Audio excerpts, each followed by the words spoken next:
Salam orang-orang terbahagia di dunia.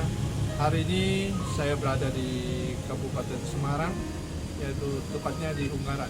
Saya berada di Kop Teh Tarik, ya, kopi dan teh tarik yang punya Pak Ali, orang Fugosbang. Ya, di sini kesempatan ini saya mau sampaikan firman Tuhan tentang dalam 1 Yohanes 5 ayat keempat dan kelima dikatakan bahwa sebab semua yang lahir dari Allah mengalahkan dunia, dan inilah kemenangan yang mengalahkan dunia, iman kita. Siapa yang mengalahkan dunia selain daripada dia yang percaya bahwa Yesus adalah anak Allah. Ya. Jadi ya, hari ini saya mau bicara tentang kemenangan. Kemenangan di sini bukan berarti kita lebih hebat, lebih gagah, lebih kaya, atau secara fisik kita lebih dari yang lain. Yang saya maksud di sini adalah yang dimasukkannya Alkitab di sini, kemenangan adalah kita menang atas dosa. Kenapa? Karena dosalah yang menjadi penyebab kekacauan di dunia, sakit penyakit, penderitaan dan lain sebagainya yang dihadapi oleh manusia itu hanya karena satu, dosa. Pada mulanya Allah menciptakan manusia itu sempurna, tidak ada dosa.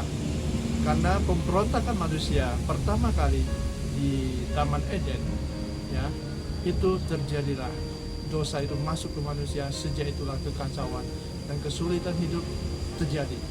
Jadi hari ini saya mau ajak kita hidup dalam kemenangan. Menang apa? Menang atas dosa. Bagaimana caranya? Tentunya kita percaya Yesus sebagai Tuhan dan Juru Selamat dan sebagai anak Allah. Karena Dia 2000 tahun lalu telah datang untuk menebus dosa manusia dengan mati di atas kayu salib. Ya, saya sampaikan ini adalah kabar baik buat kita semua. Ini bukan hanya untuk kalangan orang Kristen, orang Buddha, atau siapapun. Tidak peduli siapakah Anda, hari ini engkau mendengar berita ini.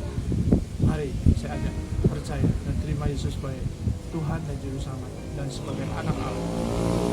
Maka dosamu akan diampuni dan kita dibenarkan menjadi orang benar.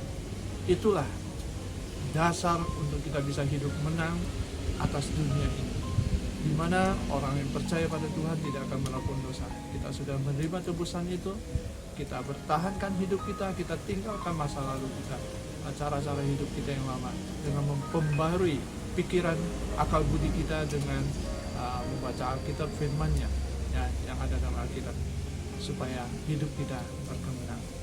Ya, sekali lagi saya ajak kita semua yang kesempatan ini kabar baik. Mari, kalau Anda mau tahu lebih jauh tentang Dia, cari namanya Alkitab atau Bible. Ya, engkau baca di situ banyak cerita tentang Yesus. Jadi saya tidak perkenalkan, tidak mengajak orang pindah agama, tapi di sini saya mengajak kita mengenal satu pribadi yang namanya Yesus Kristus, yang Sang Juru Selamat, yang penebus dosa, sehingga kita hidup penuh kemenangan. Mari, terima kasih. Tuhan Yesus memberkati kita semua.